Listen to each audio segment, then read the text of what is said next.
Hi friends, I am Tripti. Today we learn some new phrases which are very useful in our day-to-day life.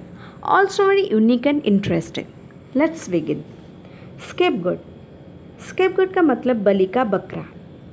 A person who is blamed for the mistakes or faults of others. हम कभी कभी बोलते हैं बलि का बकरा मत बनाओ. इसका मतलब किसी को किसी और की भूल के लिए दोष देना या ब्लेम करना. Example, don't make me scapegoat. Don't make me scapegoat इसका मतलब मुझे बलि का बकरा मत बनाओ. I have done no wrong. Don't make me scapegoat. I have done no wrong. Don't make me scapegoat इसका मतलब मैं कुछ भी भूल या गलत नहीं की हूँ, मुझे बलि का बकरा मत बनाओ. Next, notorious. इसका मतलब बदनाम या कुख्यात होना. Famous or well known for some bad quality or deed. Example, he is a notorious gangster. He is a notorious gangster. इसका मतलब वो एक कुख्यात अपराधी है. वो एक कुख्यात अपराधी है. He is a notorious gangster. Sheila is notorious for her wild behavior. Sheila is notorious for her wild behavior. इसका मतलब शीला अपनी वाइल्ड बिहेवियर के लिए बदनाम है. सो स्केपगोट मतलब बलि का बकरा बनना. A person who is blamed for the mistakes और फॉल्ट्स ऑफ अदर्स. किसी को किसी और के भूल के लिए या गलती के लिए दोष देना. और नोटोरियस मीन्स बदनाम होना या फिर कुख्यात होना. रफ एंड रेडी इसका मतलब काम चलाओ. Crude, unpolished, hastily prepared, not complete but sufficient for the purpose और to use. Example, this camera is rough and ready. Next year I will take a better one. This camera is rough and ready. Next year I will take a better one. ये camera काम चलाओ है. Next year मैं एक अच्छा camera ले लूँगा. This is just rough and ready arrangement. This is just rough and ready arrangement. ये बस काम चलाओ अरेंजमेंट है या फिर व्यवस्था है. 11th आवर इसका मतलब आखिरी मौके पर. At the end moment, the last possible moment for doing anything. Example, Ram always says no at the 11th hour. Ram always says no at the 11th hour इसका मतलब राम हमेशा लास्ट मोमेंट पर, आखिरी मौके पर ना बोल देता है. He changed his plan at the 11th hour. He changed his plan at the 11th hour. इसका मतलब उन्होंने लास्ट मोमेंट पर अपना प्लान चेंज कर लिया. He changed his plan at the 11th hour. So, rough and ready मतलब काम चलाओ. 11th hour मतलब आखिरी मौके पर या फिर at the end moment. Pick to pieces इसका मतलब धजिया उड़ाना. टू क्रिटिसाइज समवन और something severely. Example, I am fed up with having my proposal pick to pieces in the meeting. जिस तरह से मीटिंग में मेरा प्रपोजल का धजिया उड़ा गया, मैं उससे तंग आ गई हूँ.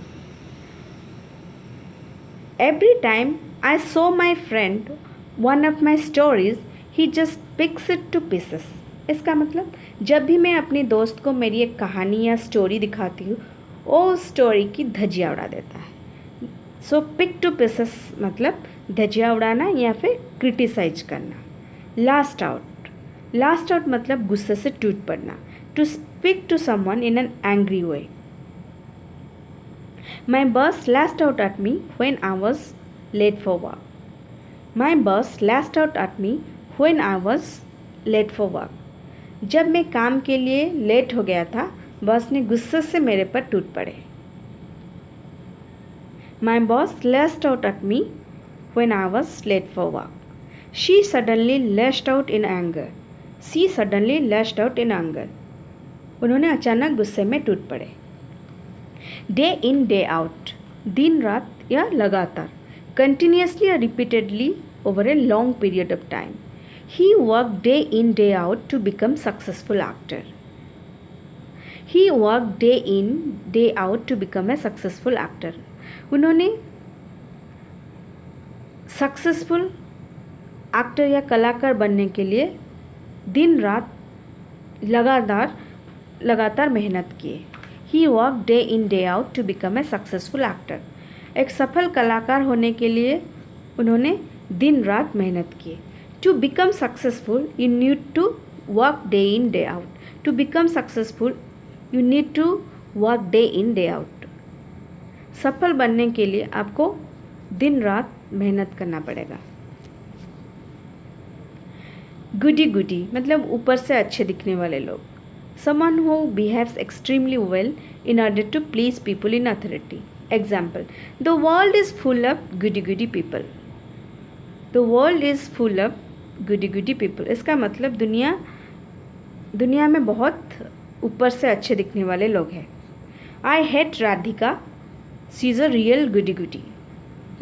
आई हेट राधिका क्योंकि वो ऊपर से अच्छे दिखने वाली है।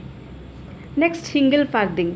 सिंगल फार्दिंग मतलब फूटी कौड़ी। हम कभी कभी बोलते हैं मेरे पास फूटी कौड़ी नहीं है, तो समथिंग ऑफ लिटिल और small value. Example, Ram doesn't have single farthing right now. Ram के पास अभी एक फूटी कौड़ी भी नहीं है। I won't give you single farthing. मैं आपको एक फूटी कौड़ी भी नहीं दूंगी।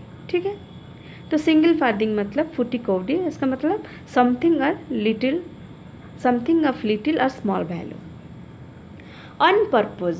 अनपर्पज मतलब जानबूझकर, डेलिबरेटली और intentionally. Example, I know you have insulted me on purpose. I know you have insulted me on purpose.